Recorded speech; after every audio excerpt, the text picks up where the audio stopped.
Imagine standing at the altar, heart racing, when chaos erupts. Sophia Bennett's dream wedding implodes as her mother-in-law storms in, brandishing fake evidence of infidelity tearing Lucas, her love, away. Abandoned and pregnant, Sophia fights to rebuild, raising her son in defiance. Years later, a shocking hospital encounter and a deathbed confession expose the sinister truth. Lies unravel, hearts bleed, and a fractured family teeters on the edge. Can they claw back from betrayal? Let's begin. My name is Sophia Bennett, and I used to believe in fairy tales. Not the kind with glass slippers or magic wands, but the real ones, where love conquers all, where two people stand together against the world. That was the story I thought I was writing with Lucas. Until the day my wedding turned into a nightmare I couldn't wake up from. It was a crisp October afternoon, the kind where the air smells like apples and the leaves glow gold under a pale sun. The church smelled of roses and wax, and my white dress clung to me like a promise. I'd spent months planning every detail, the lace veil my grandmother wore at her own wedding, the playlist Lucas and I had argued over late at night, laughing over glasses of cheap wine. He'd wanted Springsteen, I'd fought for Etta James. We compromised, because that's what we did. We were a team. I stood at the altar, my hands trembling as I clutched my bouquet. Lucas looked at me, his blue eyes soft and steady, the way they always were when he said he'd love me forever. The priest's voice hummed in the background, a soothing drone, and I could feel the weight of 100 Gazes family, friends, all the people who'd watched us grow from high school sweethearts into this moment. Then the doors slammed open. The sound echoed like a gunshot, and every head turned. I saw her before I heard her, Gloria, Lucas's mother, storming down the aisle in a black coat, her heels clicking like a countdown. Her face was a mask of fury, her lips pressed into a thin, venomous line.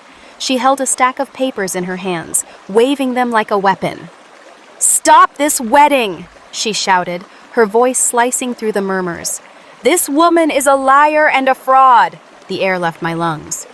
Lucas's hand slipped from mine, and I turned to him, searching for the reassurance I'd always found in his face. But he wasn't looking at me. He was staring at his mother, his jaw tight, confusion clouding his eyes. "Gloria, what are you doing?" he said, his voice low, almost pleading. She thrust the papers into his hands. "Read them, Lucas. She's pregnant 3 months along, and it's not yours." The church went silent. You could have heard a pin drop, or maybe that was just the sound of my heart breaking. I opened my mouth to speak, but nothing came out. Pregnant? I hadn't even known. I'd been tired lately, a little queasy, but I'd blamed it on wedding stress. My mind raced, calculating dates, trying to make sense of the impossible. "Lucas," I whispered, reaching for him. "That's not true, I swear." "Don't lie to him," Gloria snapped, stepping between us. "I have proof, medical records, a paternity test. She's been sneaking around with some guy named Daniel Harper. It's all here." Lucas flipped through the pages, his hands shaking. I caught glimpses, dates, signatures, a grainy ultrasound photo. It looked real, too real. But it couldn't be. I'd never even heard of a Daniel Harper. I'd never betrayed Lucas, not in a million years. "Lucas, look at me," I begged. "You know me. You know I'd never—" He wouldn't meet my eyes. He just kept staring at those damn papers, his face crumpling like a child's. The priest coughed awkwardly. The guests shifted in their seats, and Gloria stood there, triumphant, like she'd just won a war. "Tell me it's not true," he finally said, his voice breaking. "Tell me she's lying." "I am telling you," I said, tears streaming down my face. "She's lying. I don't know how she did this, but it's fake. Please, Lucas, you have to believe me." He looked up at me then, and I saw it, the doubt. It was a knife in my chest, sharper than anything Gloria could have wielded. He didn't say another word. He just dropped the papers, turned, and walked out of the church. The doors swung shut behind him, and I was alone. The guests erupted into whispers, a buzzing hive of shock and judgment. My maid of honor, Tara, tried to pull me into a hug, but I pushed her away. I stumbled to the altar, grabbing the scattered papers, desperate to understand what had just happened. The words blurred through my tears, dates that didn't match. a doctor's name I didn't recognize, a signature that wasn't mine. It was a lie, a cruel, meticulous lie. But Lucas was gone, and so was my future. That night, I sat in my apartment, still in my wedding dress, the veil crumpled on the floor. I called Lucas a dozen times, left voicemails until his inbox was full. He didn't answer. I went to a 24-hour clinic, got a pregnancy test just to be sure. The nurse handed me the results with a pitying smile. Positive. 3 months along. Gloria had been right about that part at least. But the father? There was no doubt in my mind. It was Lucas's child. Our child. I didn't sleep. I stared at those forged documents until dawn, trying to piece together why Gloria would do this. She'd never liked me. Sure, called me too independent, sniffed at my job as a graphic designer like it was beneath her son's potential. But this was evil, and I had no idea how to fight it. The next day, I drove to Lucas's apartment, my heart pounding. His car was gone. His neighbor said he'd packed a bag and left town. No note, no goodbye, just a hole where my life used to be. I could have given up then, could have let the grief swallow me whole. But as I sat there, one hand on my stomach, I felt a flicker of something anger, maybe, or hope. This baby was mine, ours, and I wasn't going to let Gloria take that from me too. So I stayed. I rebuilt. And 5 years later, when I saw Lucas again, everything changed. The first year without Lucas was a blur of survival. I moved out of our shared apartment in Raleigh, sold the furniture we'd picked out together, and rented a tiny one-bedroom place on the edge of town. It had peeling paint and a leaky faucet, but it was mine. I'd lie awake at night, one hand on my growing belly, listening to the drip, drip, drip, and wondering how I'd gotten here. I was 27, pregnant, and alone, with a wedding dress still hanging in my closet like a ghost. Elijah came into the world on a rainy April morning, screaming like he was announcing himself to the universe. 8 pounds, 3 ounces, with Lucas's blue eyes and my stubborn chin. The nurse laid him on my chest, and I cried not from sadness, but from a fierce, wild love I didn't know I had in me. He was perfect. He was mine. And I swore I'd give him everything, even if I had to claw my way through life to do it. Money was tight. I'd quit my graphic design job during the wedding chaos. Couldn't handle the pitying looks from coworkers who'd RSVP'd yes and started freelancing instead. Late nights, I'd hunch over my laptop, designing logos and flyers while Elijah slept in a crib I'd scored secondhand. Coffee became my lifeline. I learned to stretch $1 further than I'd ever thought possible. Coupon clipping, thrift store clothes, jars of homemade baby food. Tara, my best friend, would drop by with casseroles and tough love, telling me I was stronger than I thought. Maybe she was right. I didn't feel strong. I felt tired. But I kept going. Gloria stayed out of my life, a shadow I refused to chase. I heard through the grapevine she'd told everyone I'd cheated, that Lucas had dodged a bullet. People believed her. Why wouldn't they? She was a pillar of the community, all church bake sales and charity drives, while I was just the girl who'd fallen apart at the altar. I didn't bother correcting the rumors. What was the point? The truth was mine to hold, and Elijah was proof enough for me. Raising him became my world. He was a tornado of a kid, curious, loud, always climbing things he shouldn't. By 3, he was asking questions I couldn't answer. "Where's my daddy?" he'd say, holding up a stick figure drawing of a family with 3 people instead of 2. I'd smile, ruffle his dark hair, and say, "It's just you and me, buddy. We're the best team." He'd nod, satisfied for a while, but I knew the day would come when that wouldn't be enough. I didn't date, didn't have time, didn't have the heart. Lucas lingered in my dreams, though. His laugh, his hands, the way he'd hum off-key in the shower. I hated myself for missing him, but I did. I'd check his old social media sometimes, late at night when the loneliness hit hardest. He'd locked everything down after the wedding, but I heard he'd moved to Charlotte, started over. Good for him, I'd think, bitterness curling in my chest. He'd walked away. I hadn't. 5 years passed like that, me and Elijah against the world. I built a decent freelance business, moved us into a small house with a yard where he could run wild. We had routines. Saturday pancakes, park trips, bedtime stories where I'd make up wild tales about pirates and dragons. He'd giggle, those blue eyes lighting up, and I'd think, this is enough. We're enough. Then came the day that cracked my life open again. It was a Tuesday, late summer, the air thick with humidity. Elijah, now 5, had been coughing for weeks, a dry, hacking sound that wouldn't quit.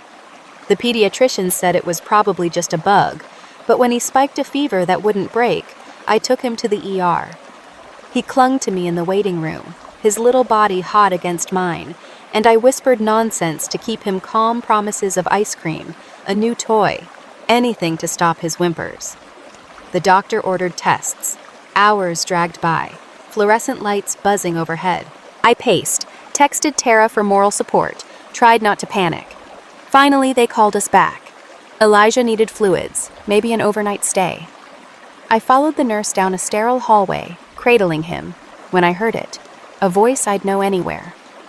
Sophia? I froze, turned, and there he was, Lucas, standing in a white coat, stethoscope around his neck, looking like he'd aged a decade in 5 years.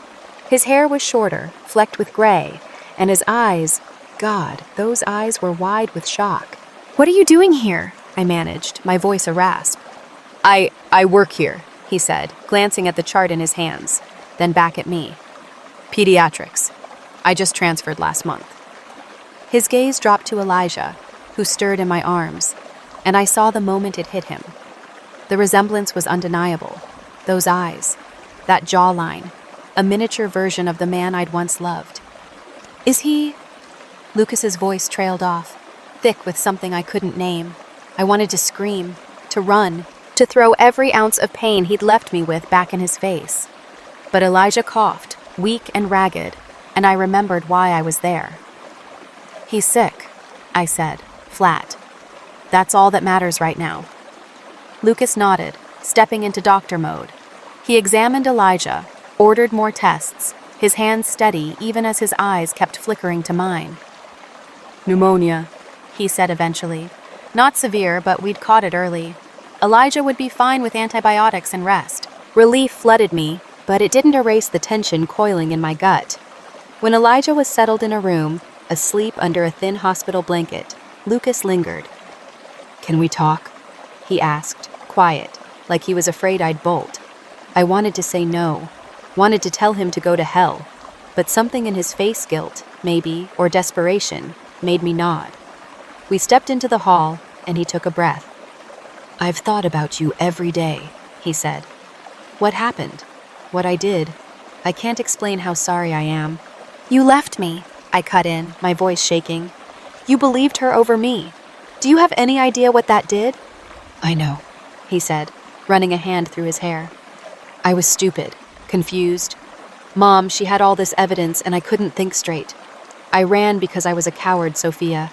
But I never stopped loving you." I laughed, sharp and bitter. "Love? You don't abandon someone you love, Lucas.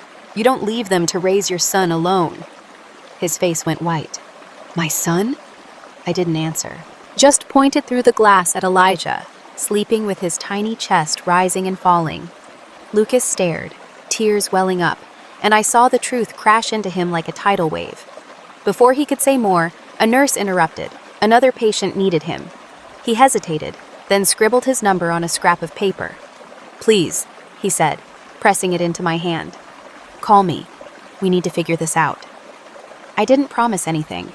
I just watched him walk away, my heart a battlefield of rage and longing. That night, with Elijah's fever breaking, I sat by his bed and cried for the past, for the present, for the mess we'd become. But the real storm was still coming, because a week later, Gloria showed up at my door dying and ready to confess. Elijah was home from the hospital a week later, his cough fading into a memory. I'd spent those days in a haze nursing him back to health, dodging Lucas's calls, replaying our hospital encounter like a broken record. His number sat on my kitchen counter, scrawled on that crumpled paper, taunting me. I hadn't decided what to do about him. Part of me wanted to burn it and move on. Part of me couldn't stop picturing the way he'd looked at Elijah, like a man seeing his soul reflected back. Then came the knock. It was a Thursday evening, the sky bruised purple with dusk. Elijah was sprawled on the living room floor, coloring a pirate ship, while I chopped vegetables for dinner. The sound jolted me, sharp, insistent, not Tara's usual tap-tap. I wiped my hands on a dish towel, heart thudding for reasons I couldn't name, and opened the door. Gloria stood there, and I almost didn't recognize her. The woman who'd stormed my wedding 5 years ago had been all fire and steel tall, imposing, her blonde hair swept into a perfect chignon. This Gloria was a ghost of that. Her skin was sallow, her frame frail under a too-big coat, and her eyes, once sharp with malice, were dull, sunken. She leaned on a cane, her breathing shallow. "Sophia," she said, her voice a rasp, "I need to talk to you." I stared, my hand tightening on the doorknob. "You've got some nerve showing up here." "I know," she said, and there was no fight in her tone, just exhaustion. "I don't deserve your time, but I'm asking, please." Every instinct screamed to slam the door. This woman had ruined me, torn my life apart with a lie so cruel it still echoed in my nightmares. But something held me back. Maybe it was the way she swayed slightly, like standing took everything she had. Maybe it was the flicker of fear in her eyes. Against my better judgment, I stepped aside. 5 minutes, I said coldly. "That's it." She shuffled in, glancing at Elijah. He looked up, curious, then went back to his crayons. I didn't introduce them. She didn't deserve to know him. We sat at the kitchen table, the air thick with unspoken history. I crossed my arms, waiting. "I'm dying," she said, blunt, no preamble. "Lung cancer, stage 4. Doctors give me a month, maybe 2. I didn't react, didn't know how to. "I'm sorry you're sick," I said, and I meant it, sort of. "But that doesn't explain why you're here." She took a shaky breath, her hands trembling as she clasped them on the table. "I lied, Sophia, about everything. The documents, the affair, the baby, I made it all up." The words hit like a punch, even though I'd always known deep down. Hearing it aloud was different. It was real. My throat tightened, but I kept my face stone still. "Go on." "It started as a stupid fear," she said, staring at her hands. "Lucas was my only child, my whole world after his father left. When he met you, I saw how much he loved you, and it scared me. I thought I'd lose him, that you'd take him away, build a life I wouldn't fit into. I was jealous, petty, irrational. And when he proposed, I panicked." "So you framed me as a cheater?" My voice rose, sharp enough to make Elijah glance over. I lowered it, fury simmering. "You forged medical records, ruined my wedding, my life, because you were jealous?" "I didn't plan it that way," she said, tears pooling in her eyes. "It snowballed. I paid a guy a shady PI to mock up the papers. Told him it was a prank, gave him a few grand. He made it look so real, dates, signatures, everything. I didn't think Lucas would leave you. I thought he'd fight, that you'd prove me wrong and I'd back off. But he believed me. And then it was too late to take it back." I laughed, a hollow, bitter sound. "Too late? You could have told the truth any time in the last 5 years. Instead, you let me raise my son alone while you played the victim." "I know," she whispered. I hated myself for it. But the lie grew, and I was too proud, too ashamed. I convinced myself you were better off without us, without me poisoning things. I was wrong, Sophia. I've been wrong every day since. I stood, pacing to the sink, gripping the edge so hard my knuckles whitened. "Why now? Why tell me this when you're dying? What do you want? Forgiveness? Absolution?" "Maybe," she admitted, voice breaking. "Or maybe I just couldn't face the end without owning it. Lucas deserves to know Elijah's his. Elijah deserves a father. And you deserve the truth, even if it's too late to fix anything." "It is too late," I snapped. "You don't get to waltz in here, drop this bomb, and expect me to thank you. You destroyed us, Gloria, and now you're leaving me to clean up the mess again." She nodded, tears spilling down her cheeks. "I don't expect anything. I just needed you to know. I've told Lucas too, he's on his way here. I begged him to hear me out, to hear you. He'll be at the house tomorrow night. If you want to see him, talk to him, it's up to you. I won't be there. I've done enough. She stood, unsteady, and handed me an envelope. This is everything. The PI's name, the payments, proof it was fake. Give it to Lucas if you want. Or burn it. I don't care. I'm sorry, Sophia. For what it's worth. Then she left, her cane tapping a slow retreat. I shut the door, slid to the floor, and sobbed. Rage, relief, confusion crashing over me in waves. Elijah crawled into my lap, patting my face with his sticky hands. "Why you crying, Mommy?" he asked. "Just tired, baby," I lied, holding him close. But I wasn't tired. I was furious and terrified. Because tomorrow, Lucas would be back, and I'd have to decide what to do with the truth. That night, I didn't sleep. I read the envelope's contents, bank records, a signed confession from the PI, Gloria's scrawled apology. It was all there, a paper trail of her betrayal. I thought about Lucas, about the hospital, about the years I'd lost. Could I face him? Could I let him into Elijah's life, into mine after everything? By morning, I'd made up my mind. I'd meet him. Not for Gloria, not even for him. For me. For Elijah. For the family we might have been. But forgiveness? That was another battle entirely. The next day dragged like a lifetime. I dropped Elijah at Tara's, dodging her questions with a vague family stuff excuse. She didn't push, just squeezed my hand and told me to call if I needed her. I spent the afternoon cleaning scrubbing counters, folding laundry, anything to keep my hands busy while my mind spun. Gloria's envelope sat on the table, a ticking bomb I couldn't ignore. By 6 p.m., I was a wreck hair pulled back, jeans and a faded sweater, no armor left to wear. Lucas knocked at 6:32. I opened the door, and there he was, older, wearier, but still him. He wore a gray jacket, hands shoved in his pockets, and his eyes locked on mine with a mix of guilt and something softer, something I didn't want to name. "Hey," he said, voice rough. "Can I come in?" I nodded, stepping back. He walked past me, the scent of his cologne, a woodsy note I'd once loved, hitting me like a memory.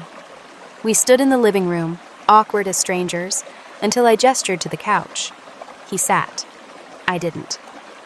"Gloria called me last night," he started, staring at the floor. "Told me she's dying. Then she told me everything.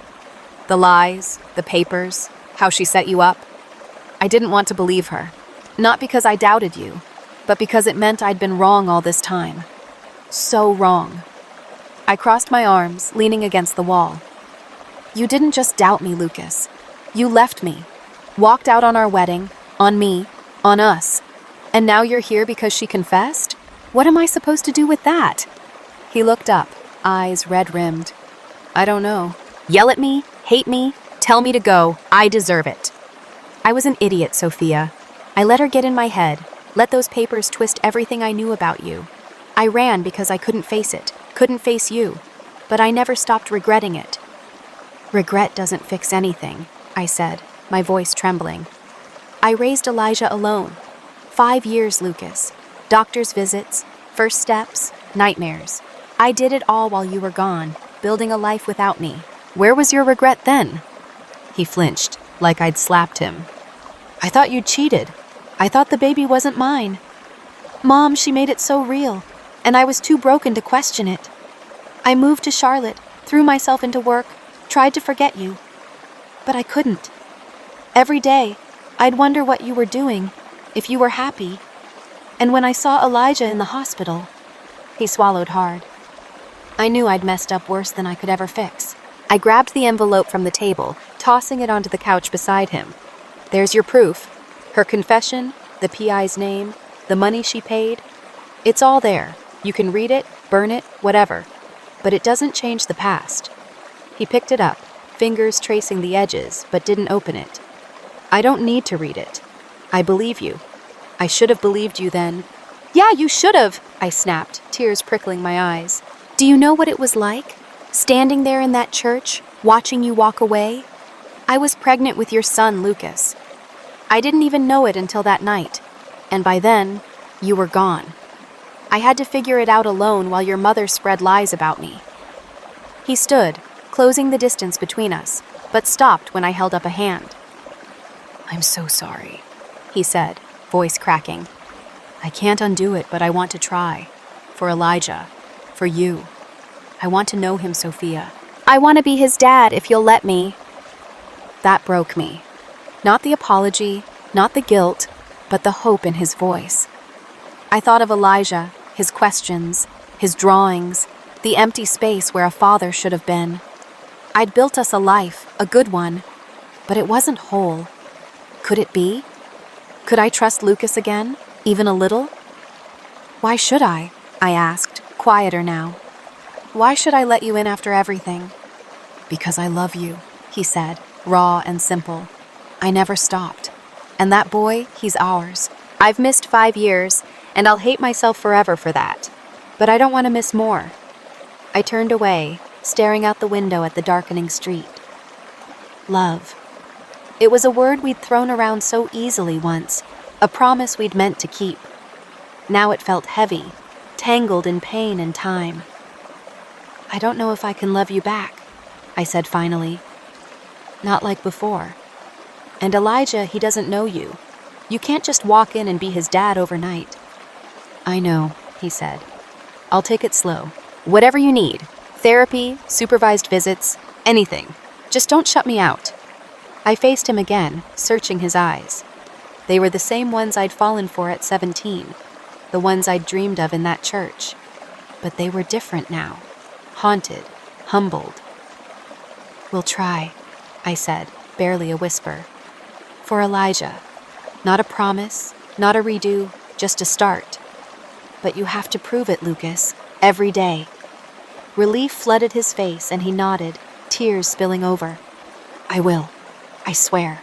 We talked more practical stuff, schedules, how to tell Elijah. It was stilted, strange, but it was something.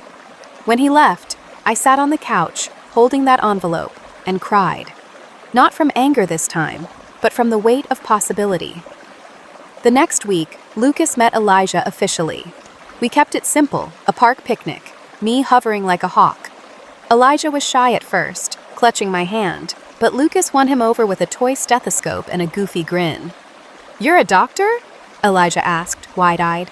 "Yep," Lucas said, "and you're my favorite patient." I watched them, my heart twisting. It wasn't forgiveness, not yet, but it was a crack in the wall I'd built, a sliver of light. Gloria died 3 weeks later. Lucas went to the funeral alone. I couldn't face it. He told me she'd asked for me in her last days, whispered apologies into the air. I didn't go. Her confession had freed me, but it didn't erase the scars. Therapy came next, separate at first, then together. It was brutal, peeling back layers of hurt, but it helped. Elijah adjusted, calling Lucas Luke, until one day, unprompted, it became Dad. I cried that night, too quietly, so no one would hear. A year after Gloria's death, our lives looked nothing like I'd imagined, and yet, somehow, they were more. Elijah turned 6 that spring, a whirlwind of energy with Lucas's lopsided grin and my sharp tongue. We celebrated in the backyard of our little house balloons, a chocolate cake I'd burned the edges of, and a pile of presents he tore into with glee. Lucas was there, manning the grill, while Tara chased Elijah with a water gun. Laughter filled the air, and for the first time in years, I felt something like peace. It hadn't been easy getting here. Therapy was our lifeline grueling sessions where Lucas and I dug through the wreckage of our past. I'd scream at him some days, unloading 5 years of resentment. He'd sit there, taking it, then quietly unravel his own guilt. We learned to listen, to rebuild trust in tiny, shaky steps. Couples counseling came later, after I admitted to myself and him that I still loved him, even if it was a bruised, cautious kind of love. Elijah was the glue. He took to Lucas faster than I'd expected, maybe because kids see things adults can't. Lucas was patient, never pushing, always showing up.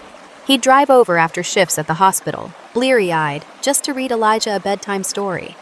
They'd build Lego towers or kick a soccer ball around the yard, and I'd watch from the porch, torn between joy and the ache of what we'd lost.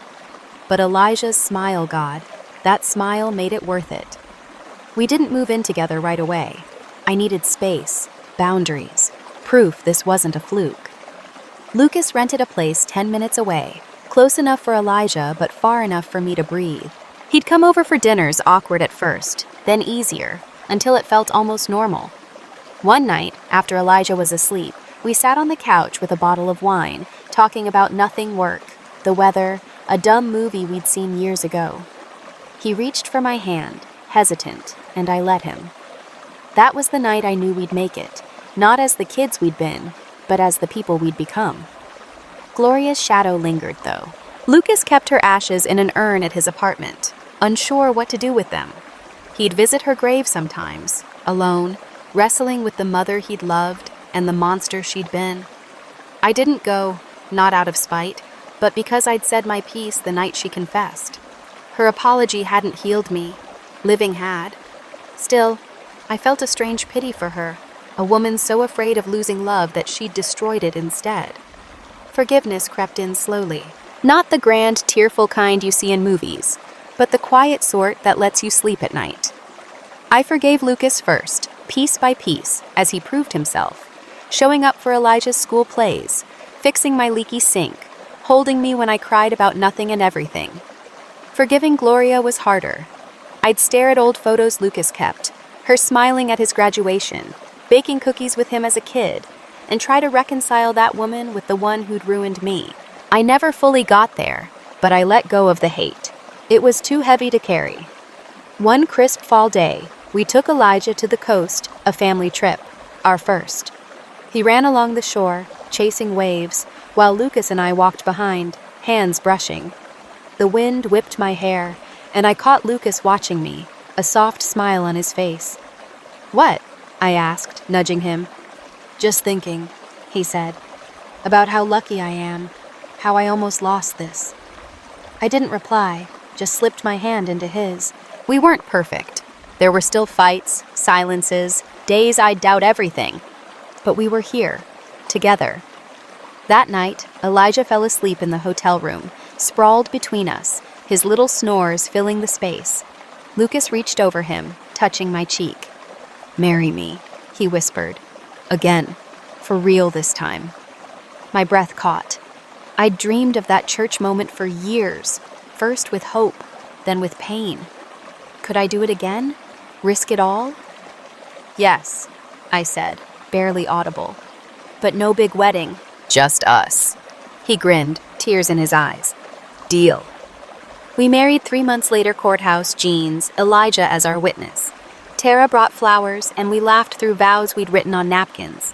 It wasn't the fairy tale I'd once planned, but it was better real, flawed, ours. By Elijah's 7th birthday, we'd bought a house together, a fixer-upper with a big yard and creaky floors. Lucas hung a swing for Elijah. I painted the kitchen yellow. We argued over paint swatches and laughed over burnt dinners, building a life from the ashes of the old one.